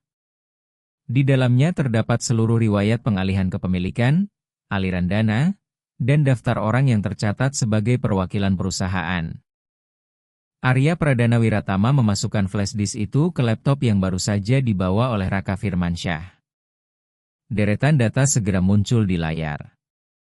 Ia membaca baris demi baris sebelum matanya tiba-tiba membesar. Ketiga perusahaan ini memang memiliki nama berbeda, tetapi semuanya menggunakan kantor akuntan publik yang sama. Ia terus menggulir layar ke bawah. Dan seluruh keuntungan mereka akhirnya dialirkan ke satu perusahaan investasi yang sama. "Cakrawala Capital," ujar Kirana Ayu Pramesti. Larasati Indah Permata memandang layar lalu bertanya pelan, "Apa yang istimewa dari Cakrawala Capital?" Kirana Ayu Pramesti menjawab perlahan, "Nama yang tercatat secara resmi hanya pihak yang bertindak sebagai pengurus dan perwakilan hukum. Tetapi penerima manfaat akhirnya adalah Bima Aditya Kusuma Negara." Arya Pradana Wiratama menghantamkan telapak tangannya ke meja. "Jadi dia sengaja menyembunyikan kendali sebenarnya atas seluruh perusahaan itu?" "Benar." Kirana Ayu Pramesti mengangguk. Tetapi bukti itu saja masih belum cukup untuk menghentikannya. Pada saat itu, Darmawan Setiadi masuk sambil membawa sebuah kotak kayu kecil. "Bu Kirana, barang yang ibu minta saya cari sudah ditemukan." Kirana Ayu Pramesti menerima kotak tersebut lalu membuka tutupnya. Di dalamnya terdapat setumpuk dokumen lama dan beberapa foto yang warnanya telah memudar dimakan usia. Larasati Indah Permata bertanya dengan penasaran, "Apa itu?" "Notulen rapat dari 10 tahun lalu." Kirana Ayu Pramesti mengambil selembar dokumen dan meletakkannya di hadapan Arya Pradana Wiratama. "Baca bagian akhirnya." Arya Pradana Wiratama menelusuri setiap baris dengan saksama, lalu tiba-tiba terdiam membeku. Dokumen itu menjelaskan bahwa proyek revitalisasi Kali Cideng pada awalnya direncanakan berlangsung dalam 3 tahap agar warga Kampung Kebon Melati memiliki cukup waktu untuk pindah. Namun kemudian muncul usulan tambahan yang meminta seluruh jadwal dipadatkan menjadi 1 tahap saja demi menekan biaya pembiayaan proyek. "Catatan ini," gumam Arya Pradana Wiratama. Kirana Ayu Pramesti menatapnya. "Kamu mengenali tanda tangannya?" Arya Pradana Wiratama menggenggam kertas itu semakin erat. "Ini bukan tanda tangan saya." "Benar," jawab Kirana Ayu Pramesti dengan tenang. "Saat itu kamu baru saja mengambil alih tanggung jawab proyek. Orang yang mengusulkan perubahan jadwal tersebut adalah penasihat senior Dewan Investasi." Larasati Indah Permata bertanya lirih, "Siapa?" Kirana Ayu Pramesti memutar dokumen tersebut menghadap kepadanya. Di bagian akhir tercantum sebuah tanda tangan yang masih terlihat jelas, Bima Aditya Kusuma Negara. Seluruh ruangan seketika tenggelam dalam keheningan. Suara Arya Pradana Wiratama terdengar serak. "Selama bertahun-tahun saya selalu mengira keputusan itu sepenuhnya berasal dari saya." Ia menatap tanda tangan tersebut tanpa berkedip. Ternyata dialah yang sejak awal menekan agar jadwal proyek dipercepat. Kirana Ayu Pramesti mengangguk kecil. "Kamu tetap memiliki tanggung jawab karena saat itu tidak menentangnya. Tetapi orang yang menciptakan tekanan sejak awal memang dia." Larasati Indah Permata terdiam. Ia teringat berbagai nasihat yang dahulu diberikan Bima Aditya Kusuma Negara kepadanya bahwa dunia bisnis tidak menyediakan tempat bagi orang yang terlalu mudah berbelas kasih. Saat itu ia menganggapnya sekadar pelajaran untuk bertahan dalam lingkungan bisnis yang keras. Kini ia baru memahami bahwa pria tersebut telah menjalani prinsip itu selama bertahun-tahun. Tiba-tiba ponsel Arya Pradana Wiratama bergetar. Ia melihat layar dan ekspresinya langsung berubah. Konferensi pers. Ia mengangkat kepala menatap Kirana Ayu Pramesti. Besok Bima Aditya Kusuma Negara akan menggelar konferensi pers untuk mengumumkan bahwa Cakrawala Capital akan mengambil alih seluruh piutang utama terhadap Wiratama Property Group. Larasati Indah Permata segera bertanya, "Kalau begitu apa yang akan terjadi?" "Kalau dia mengumumkannya lebih dahulu," jawab Arya Pradana Wiratama dengan cepat, "seluruh pasar akan menganggap Wiratama Property Group sudah tidak lagi memiliki kemampuan untuk menyelamatkan dirinya sendiri. Para pemegang saham akan beramai-ramai menjual saham mereka, sementara para mitra akan menghentikan kerjasama. Kita akan runtuh bahkan sebelum sempat melakukan perlawanan." Kirana Ayu Pramesti berjalan menuju jendela dan diam-diam memandangi arus manusia di sepanjang jalan MH Tamrin. Itulah yang sebenarnya dia inginkan. Arya Pradana Wiratama menatapnya. "Lalu kamu? Apa yang akan kamu lakukan?" Kirana Ayu Pramesti berbalik. Tatapannya tenang, tetapi dipenuhi tekad. "Kita akan datang ke konferensi pers itu." Larasati Indah Permata terperanjat. Datang ke sana sama saja dengan masuk ke perangkapnya. "Benar." Kirana Ayu Pramesti tersenyum tipis. "Tetapi terkadang, kalau ingin mengakhiri sebuah permainan, kita harus masuk tepat ke tempat lawan yakin dirinya akan menang."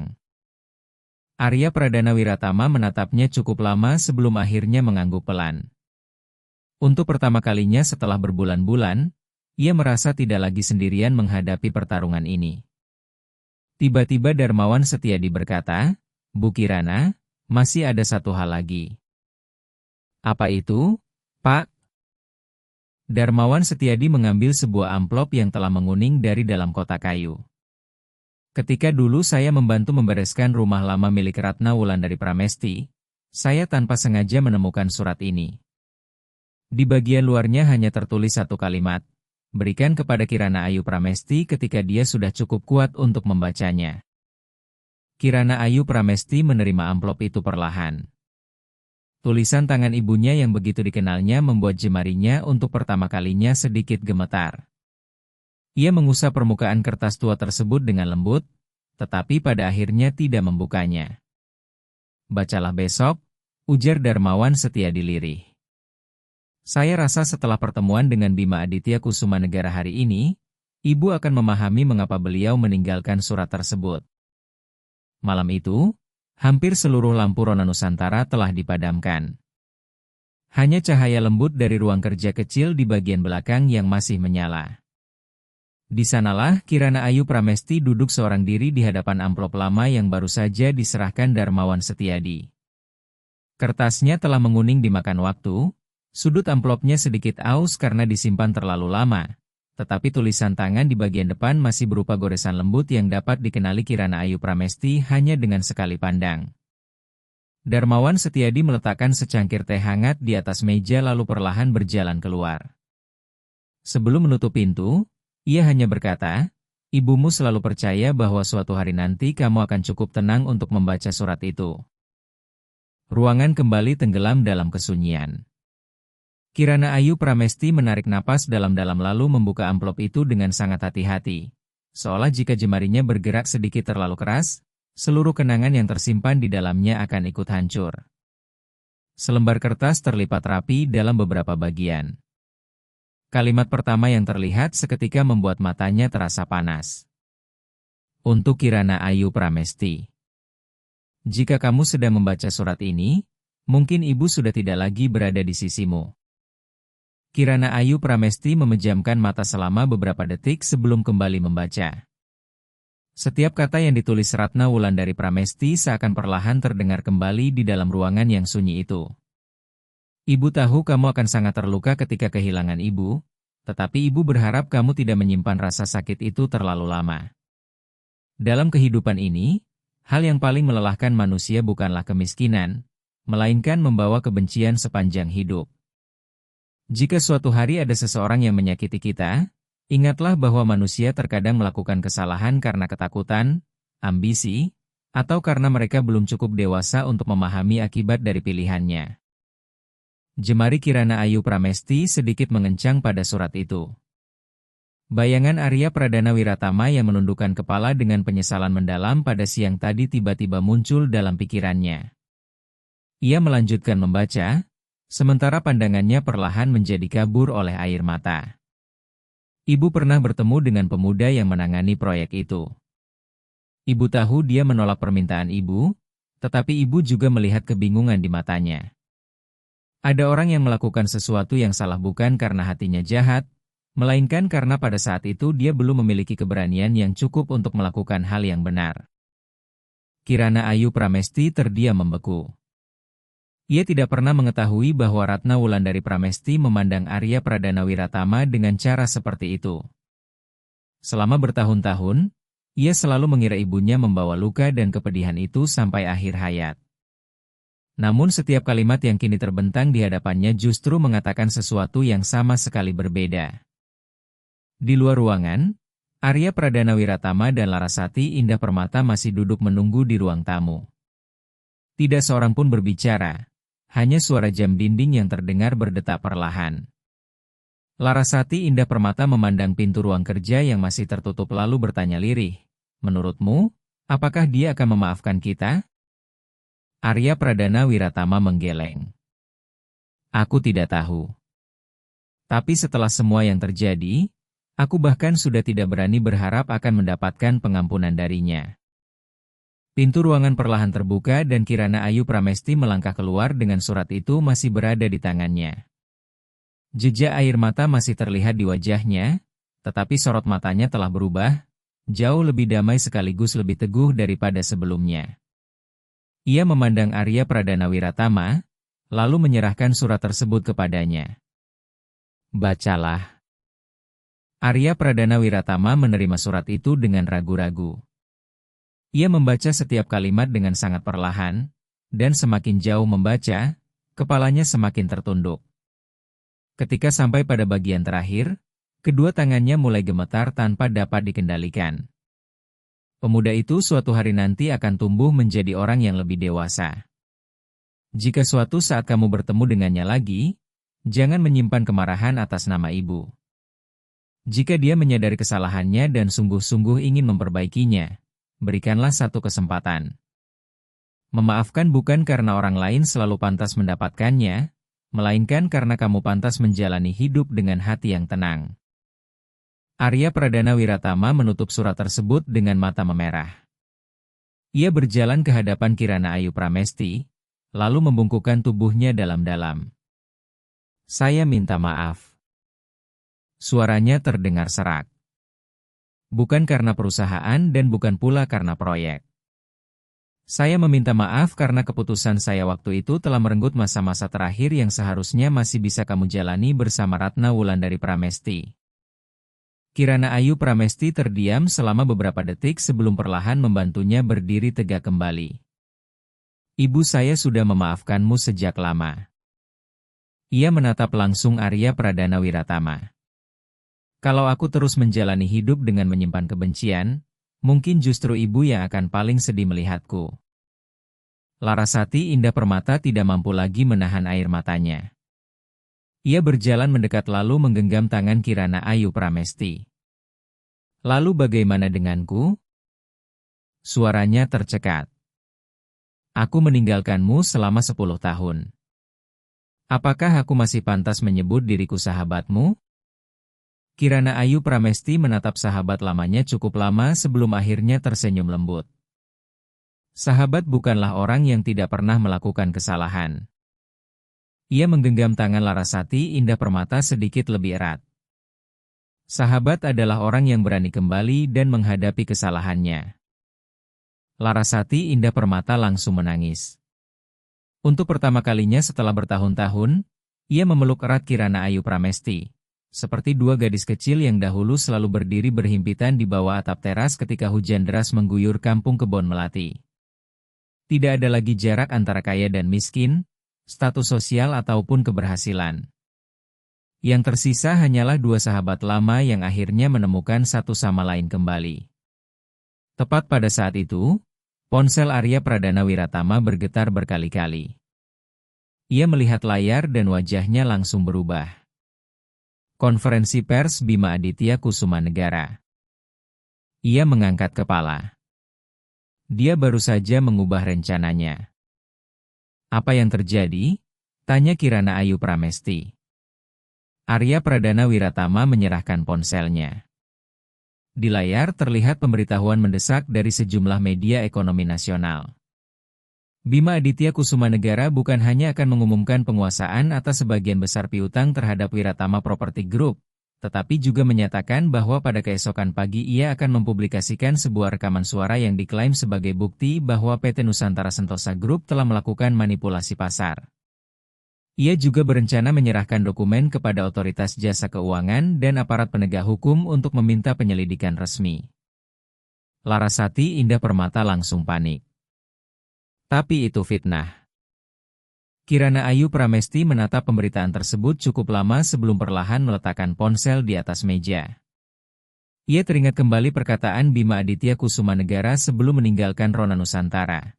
Semoga setelah melihat apa yang telah dipersiapkannya untuk esok hari, Kirana Ayu Pramesti masih memiliki keberanian untuk mengatakan tidak. Ia melipat surat ibunya dengan hati-hati, memasukkannya ke dalam saku, lalu mengangkat kepala memandang semua orang. Tidak ada lagi sedikit pun keraguan dalam sorot matanya. Kalau dia ingin mengakhiri semuanya besok, ujar Kirana Ayu Pramesti perlahan, maka besok kita juga akan mengakhirinya. Keesokan paginya, Aula Utama Jakarta Convention Center telah dipenuhi wartawan, pemegang saham, serta perwakilan berbagai perusahaan besar. Layar LED raksasa terus menampilkan informasi mengenai konferensi pers Cakrawala Capital tentang rencana restrukturisasi Wiratama Property Group. Ketika puluhan kamera mengarah ke panggung, Bima Aditya Kusuma Negara berjalan menuju podium dengan kepercayaan diri yang biasa diperlihatkannya. Ia memberikan senyum sopan sebelum mengambil mikrofon. Terima kasih atas kehadiran Bapak dan Ibu sekalian, ujarnya perlahan. Hari ini kami akan menyampaikan sejumlah informasi penting yang berkaitan dengan industri retail serta beberapa perusahaan yang diduga melakukan praktik persaingan usaha tidak sehat dan manipulasi pasar. Baru saja kalimat itu selesai, pintu di bagian belakang aula tiba-tiba terbuka. Kirana Ayu Pramesti, Arya Pradana Wiratama, dan Larasati Indah Permata masuk bersama-sama. Di belakang mereka berjalan Darmawan Setiadi, Naila Safira Maharani, serta tim kuasa hukum PT Nusantara Sentosa Group. Suara bisik-bisik segera memenuhi seluruh ruangan. Bima Aditya Kusuma Negara memandang Kirana Ayu Pramesti selama beberapa detik, tetapi senyum di wajahnya tetap bertahan. Saya kira kamu tidak akan datang. Kirana Ayu Pramesti menjawab dengan tenang, kalau seseorang membicarakan saya di hadapan publik, saya rasa saya berhak hadir untuk mendengarnya sendiri. Ia menarik kursi dan duduk di barisan paling depan. Sikapnya begitu tenang hingga membuat semakin banyak orang di ruangan itu penasaran. Bima Aditya Kusuma Negara memberi isyarat kepada asistennya untuk memutar rekaman suara yang telah disiapkan. Dalam rekaman tersebut terdengar suara seorang perempuan yang diklaim sebagai Kirana Ayu Pramesti, sedang membicarakan upaya menekan mitra bisnis demi menguasai pangsa pasar. Begitu rekaman selesai diputar, para wartawan segera mencatat, sementara beberapa pemegang saham Wiratama Property Group mulai saling berbicara dengan ekspresi cemas. Bima Aditya Kusumanegara tersenyum tipis.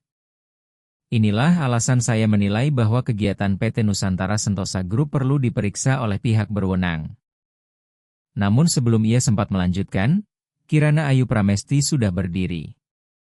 Saya meminta izin untuk memberikan tanggapan. Moderator tampak sedikit terkejut, tetapi akhirnya mengangguk. Kirana Ayu Pramesti berjalan menuju panggung, meletakkan sebuah flash disk di atas meja, lalu memandang seluruh hadirin. Saya juga membawa sebuah rekaman, katanya perlahan. Tetapi sebelum rekaman itu diputar, saya meminta semua pihak melihat terlebih dahulu hasil pemeriksaan forensik audio terhadap rekaman yang baru saja dipublikasikan oleh Bima Aditya Kusumanegara. Layar besar segera menampilkan laporan dari Lembaga Pemeriksa Forensik Digital Independen.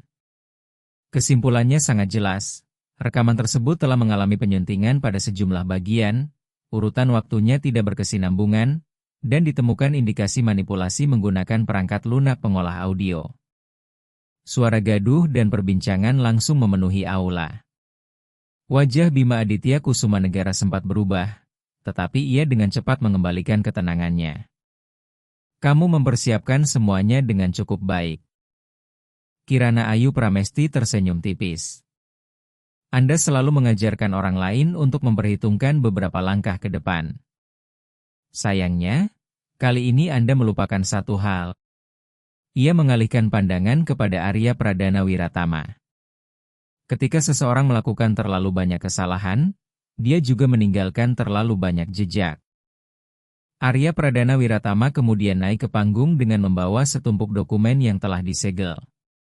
Ini adalah seluruh dokumen pengalihan piutang terhadap Wiratama Property Group, termasuk daftar 3 perusahaan perantara dan laporan keuangan yang berkaitan dengan Cakrawala Capital. Ia menatap langsung Bima Aditya Kusumanegara. Anda menggunakan jaringan perusahaan terafiliasi yang disembunyikan di balik pihak-pihak lain untuk memengaruhi pasar dan menciptakan tekanan finansial terhadap sejumlah perusahaan agar mereka terpaksa melepaskan aset dengan harga rendah. Salah seorang kuasa hukum PT Nusantara Sentosa Group kemudian melanjutkan dengan suara tegas, seluruh dokumen pendukung telah kami serahkan kepada Otoritas Jasa Keuangan, Komisi Pengawas Persaingan Usaha, serta aparat penegak hukum sejak pagi ini. Selain itu, kami juga menyerahkan notulen rapat proyek revitalisasi Kali Cideng dari 10 tahun lalu, yang menunjukkan bahwa pihak yang mengusulkan percepatan jadwal relokasi warga pada saat itu adalah Bima Aditya Kusumanegara. Puluhan kamera seketika beralih mengarah kepada Bima Aditya Kusumanegara. Pertanyaan bertubi-tubi dari para wartawan membuat suasana di dalam Jakarta Convention Center semakin tegang. Bima Aditya Kusumanegara menatap Kirana Ayu Pramesti cukup lama sebelum tersenyum tipis. Jadi sekarang kamu merasa sudah menang? Kirana Ayu Pramesti menggeleng. Tidak, jawabnya tenang. Saya tidak datang ke sini untuk mengalahkan Anda. Seluruh aula mendadak sunyi ketika ia melanjutkan, saya hanya ingin mengakhiri cara berbisnis yang memperlakukan manusia sebagai alat untuk mencapai kepentingan pribadi. Tepat pada saat itu, sejumlah petugas dari aparat penegak hukum memasuki aula membawa surat panggilan resmi untuk pemeriksaan terhadap Bima Aditya Kusumanegara serta pihak-pihak lain yang berkaitan dengan perkara tersebut. Bima Aditya Kusumanegara tidak melakukan perlawanan. Ia perlahan melepaskan mikrofon kecil yang terpasang pada jasnya, menatap Kirana Ayu Pramesti, lalu bertanya, setelah semua yang kulakukan, kamu tidak membenciku? Kirana Ayu Pramesti terdiam beberapa detik sebelum menjawab, ada masa ketika saya sangat membenci Anda. Tangannya menyentuh saku tempat surat Ratna Wulandari Pramesti masih tersimpan. Tetapi ibu saya mengajarkan bahwa jika kita terus menjalani hidup dengan kebencian, orang yang paling menderita pada akhirnya adalah diri kita sendiri.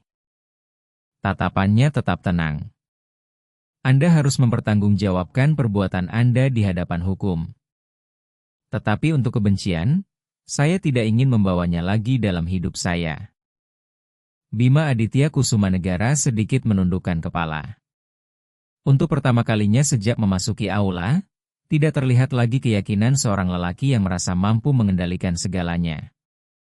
Ketika diminta meninggalkan ruangan bersama para petugas, ia hanya menoleh sekali dan berkata, "Mungkin Ratna Wulandari Pramesti mendidikmu jauh lebih baik daripada yang pernah kubayangkan."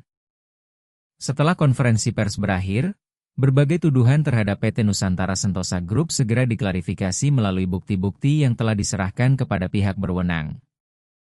Wiratama Property Group kemudian berhasil mencapai kesepakatan restrukturisasi dengan sejumlah bank setelah membuka kondisi keuangannya secara transparan.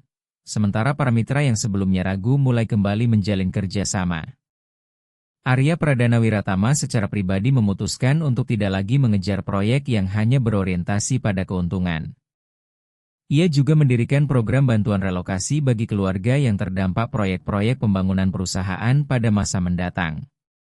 Ada pelajaran yang baru bisa dipahami setelah kita membayar harga yang sangat mahal, katanya kepada Kirana Ayu Pramesti. Tetapi mulai hari ini, saya tidak akan membiarkan siapapun mengulangi kesalahan yang pernah saya lakukan. Larasati Indah Permata juga memilih jalan hidup yang berbeda. Ia meninggalkan sebagian besar kehidupan sosial mewah yang selama ini dijalaninya dan kembali ke Rona Nusantara sebagai relawan dalam program pelatihan keterampilan gratis bagi anak-anak muda dari keluarga kurang mampu.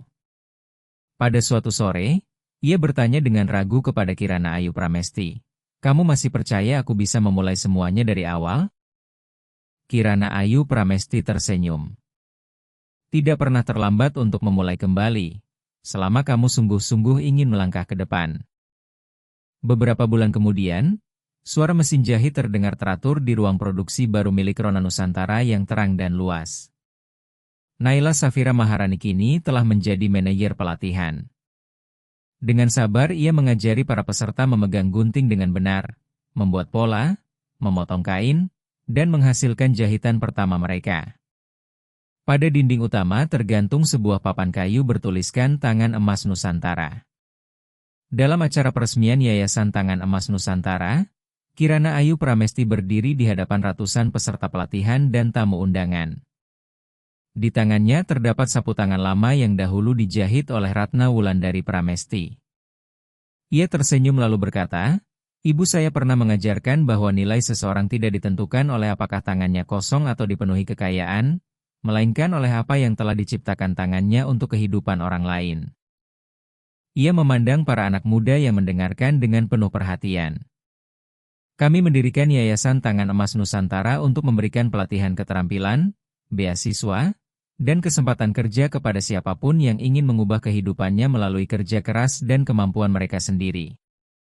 Tepuk tangan bergema memenuhi ruangan. Darmawan Setiadi diam-diam mengusap sudut matanya.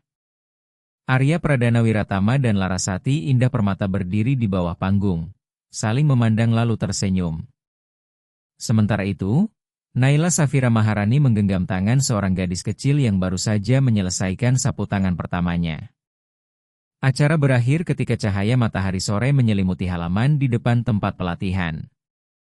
Seorang gadis kecil dengan malu-malu berlari menghampiri Kirana Ayu Pramesti dan menyerahkan sebuah sapu tangan dengan jahitan yang masih belum rapi. "Saya menjahit ini untuk ibu." Kirana Ayu Pramesti membungkukkan tubuh untuk menerimanya. Matanya seketika memerah. Ia mengusap lembut jahitan-jahitan yang belum sempurna itu lalu tersenyum hangat. "Terima kasih, Nak." Ia mengangkat wajah menatap langit, dan untuk pertama kalinya setelah sekian lama, hatinya terasa benar-benar damai. Seolah Ratna Wulandari Pramesti masih berada di suatu tempat, diam-diam memperhatikannya dengan penuh kasih. Tangan yang dahulu membantu Kirana Ayu Pramesti bertahan melewati kemiskinan memang sudah tidak ada. Tetapi nilai-nilai yang diwariskan oleh tangan itu kini terus hidup melalui begitu banyak tangan lainnya. Mungkin, itulah warisan paling berharga yang dapat ditinggalkan seseorang kepada dunia.